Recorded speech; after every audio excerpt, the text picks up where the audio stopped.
I bought them all. I built them all.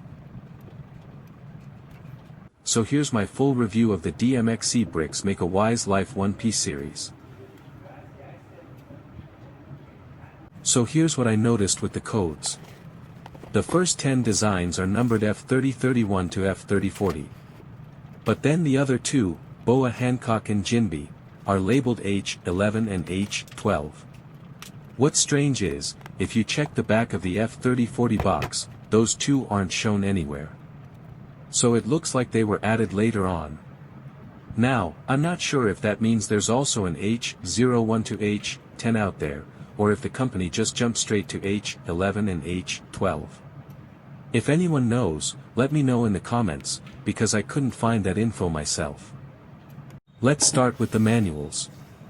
So, both the F3031 type manuals and the H-11 style manuals show you the total number of pieces and the color breakdown for the whole build right at the start.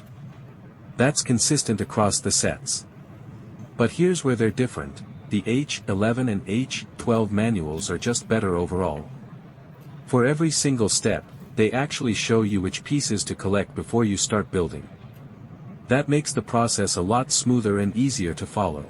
For the F3031 to F3040 sets, the page itself is a little wider than your usual A6 size, while the H-11 and H-12 manuals are closer to A5 size.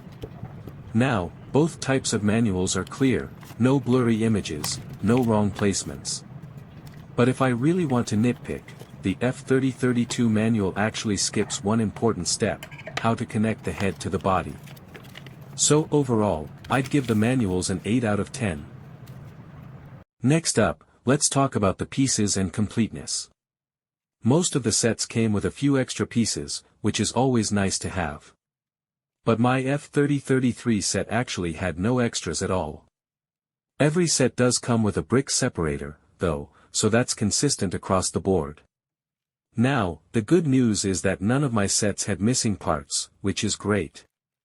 Usually, the company gives you the exact number of pieces with almost no spares. But with my H-11 set, I did get one damaged one by one piece. Luckily, I had leftovers from other builds to replace it, otherwise I wouldn't have been able to complete her face. So overall, for pieces and completeness, I'd give it another 8 out of 10. Alright, let's talk about the brick separator that comes with these sets. This one's a little different from the usual style. It has this long, pointy piece in the middle. If you've used a Lego brick separator before, that part is normally meant for Technic pins. You press it down to push the pin out. For our case, though, I think it works best for removing really small bricks from the bottom when they get stuck. Alright, let's test it out. Wow, it actually grips the brick really tightly, which is great, but sometimes maybe a little too well.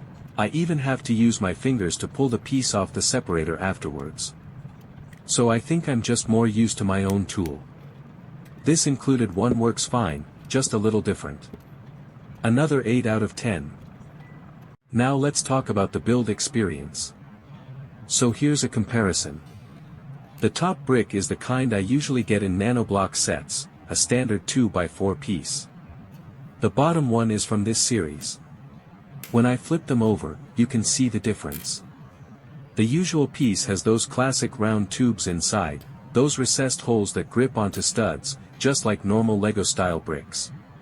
But the bricks from this set, instead of tubes, they've got a smooth slot running right down the middle with no studs. Now I'll take another brick and stack them on top of each other, just to test how easy, or how hard, it is to separate them. Normally, if two small pieces get stuck together, you'd really struggle to pull them apart without using a separator.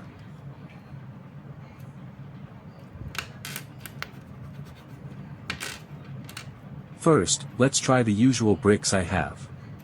And as you can see, yeah, I'm really struggling here. They just don't want to come apart. Now let's test the bricks from this set. Just a little wiggle, and boom, there's already a gap for me to slip my nail in. Comes apart so easily. Back to the normal bricks again, still no luck. I can't even make a small gap to work with. I've got to bring in my brick separators, and even using 2 of them, it's still a fight. Normally, if 2 small pieces get stuck together, you're stuck too unless you've got a separator. But with this series, the bricks come apart so smoothly, it honestly makes the whole building experience way less frustrating. Now, you might be wondering, if the pieces are this easy to separate, doesn't that mean they'll fall off more easily too? So, to test that, I'll take Frankie here and slam him down on the table pretty hard.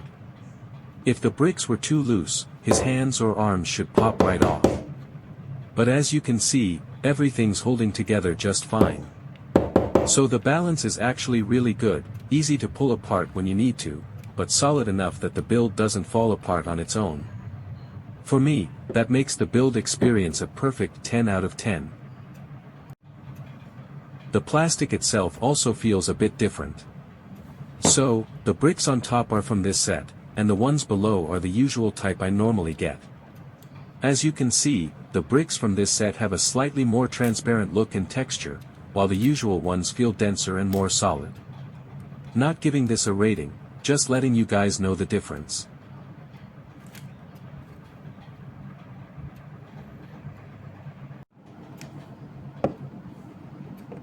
The finished builds are actually pretty sturdy. You don't even need a base plate, they balance perfectly fine on their own. Let's test them out. I'll give each one a little nudge. See? They stand strong at first, but if you push them enough, they'll eventually topple.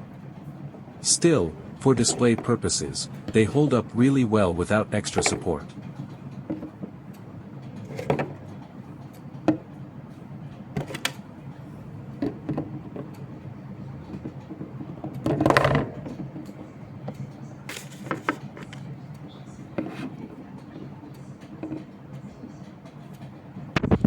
So for sturdiness, I'd give it a solid 9 out of 10. Now, for cuteness, I'll let you guys be the judge.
Overall, this set is great value, cute, fun to build, no missing parts.